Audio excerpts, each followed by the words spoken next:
जगत पालक जगदीश्वर भगवान श्री हरि विष्णु, मैं आपकी चिर जीवन संगनी सागर कन्या महालक्ष्मी आपकी चरण सेवा में उपस्थित हूं। हे करुणा के सागर श्री हरि, तनिक अपने कमल नैनों को कष्ट दें और इस चरणदासी पर अपनी कृपा करें।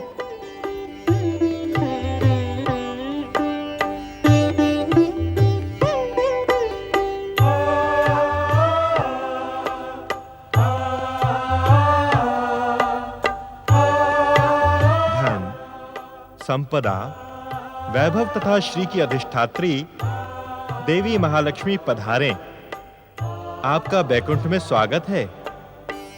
सत्य तो यह है देवी महालक्ष्मी कि आपकी कृपा के अभाव में जगत पालन का हमारा निर्धारित कार्य सुचारू रूप से नहीं चल रहा था। आपको पाकर अब हम पूर्ण हुए हैं। कृपया अपना स्थान ग्रहण करें।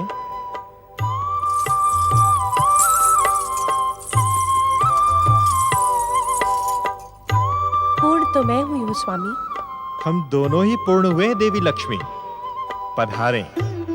हम दोनों मिलकर सृष्टि पालन के पावन कार्य में अपना योगदान दें।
प्रणाम सृष्टि के रचनाकार ब्रह्मदेव। मैं ज्ञान विज्ञान विद्या और कला की अधिष्ठात्री सरस्वती हूँ। स्वामी, मैं परम देव श्री महागणेश की इच्छा अनुसार आपके श्रीमुख द्वारा प्रकट हुई हूँ।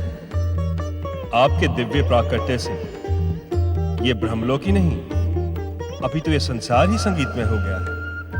देवी, ज्ञान विज्ञान कला और संस्कृति के बिना मानव जीवन पशु के समान था, किंतु अब आपके आगमन के पश्चात मानवीय मूल्यों का पूर्ण विकास होगा। स्वामी, मुझे अपनी सहभागिनी सहयोगिनी बनने की आज्ञा प्रदान करें, जिससे मैं आपकी अपेक्षा अनुसार सृष्टि के कार्य में आपको सहयोग दे सकूं।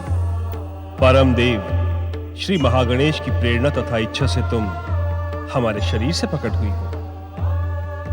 वास्तव में तुमने प्रकट होकर हमारा अकेलापन दूर कर दिया है। तुम्हें पाकर हम धन्य हैं देवी। अब अपना आसन ग्रहण करें।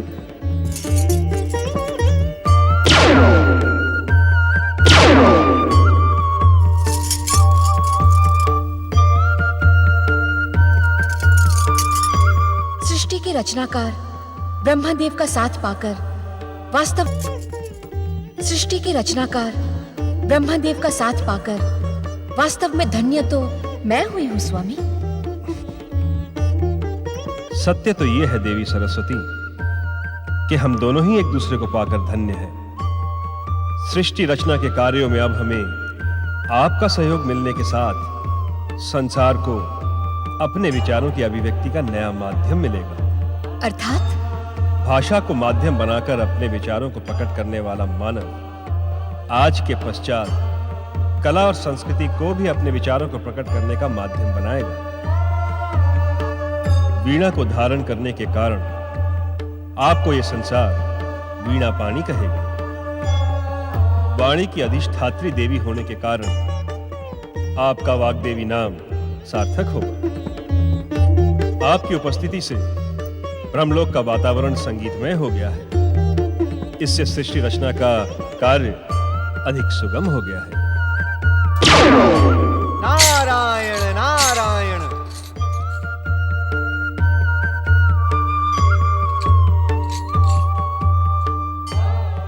देवी सरस्वती,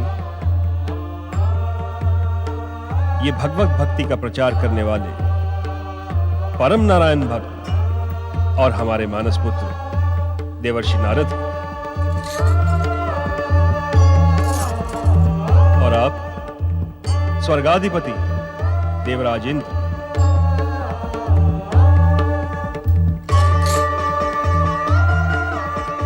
नारद, आज्ञा करें परमपिता। देवी सरस्वती ज्ञान, विज्ञान, विद्या और कला की अधिष्ठात्री देवी है एवं तुम्हारे लिए माता के समान है। तुम्हारी ये वीणा इन्हीं के प्रकट ना होने के कारण ही अब तक मौन थी। अब ये मुखरित हो उठेगी। हमें आप दोनों के ब्रह्मलोक आने का उद्देश्य ज्ञात है। देवराज, देवताओं के ऋषि नारद की सूचना तथा ज्ञान पर संदेह प्रकट करना अनुचित है। मैं क्षमा प्रार्थी हूं परमपिता, किंतु क्या देवराज, दिति पुत्र वज्रांग की तपस्या से भयभीत होने की कोई आवश्यकता नहीं। अर्थात आप उसे वरदान देने नहीं जाएंगे? एक तपस्वी को उसकी तपस्या का प्रतिफल अर्थात वरदान देना हमारा परम पावन कर्तव्य है। नारायण नारायण। अपनी बात तनिक स्पष्ट करें परमपिता। नारद, वज्रांग हमसे वरदान प्राप्त कर अपनी माता की महत्वाकांक्षा पूर्ण करने के लिए स्वर्ग पर भी आक्रमण करेगा। किंतु क्या परमपिता? यदि तुम लोग बुद्धि और विवेक से कार्य करोगे तो वज्रांग के स्वर्ग अभियान का परिणाम भयानक नहीं होगा। तुम दोनों में पर्याप्त बुद्धि और विवेक है। इस संकट से मुक्ति प्राप्त करने के लिए तुम अपनी माता वाग्देवी की आराधना करो। वे अवश्य तुम पर कृपा करेंगी। मां, कहने की आवश्यकता नहीं है देवराज। मेरी कृपा आपके साथ है, किंतु इस वज्रांग रूपी संकट पर विजय पाने के लिए आपको बुद्धि के साथ ही साथ युक्ति की भी आवश्यकता होगी। आप अपनी योजना पर विचार करें। समय आने पर आपको मेरा मार्गदर्शन अवश्य ही प्राप्त होगा। मैं धन्य हुआ, आपकी कृपा पाकर मैं धन्य हुआ माता। नारायण नारायण। परमपिता, मुझे परमदेव श्री महागणेश के साथ साथ शक्ति माता के दर्शन भी प्राप्त हुए। मैं आपसे यह जानने का इच्छुक हूं कि क्या शक्ति माता के नूतन अवतार का समय आ गया है? नारद, तुम्हारे लिए इस संसार के किसी भी लोक का द्वार बंद नहीं है। तुम्हें यह प्रश्न शक्ति के स्वामी कैलाशपति भगवान सदाशिव से पूछना चाहिए।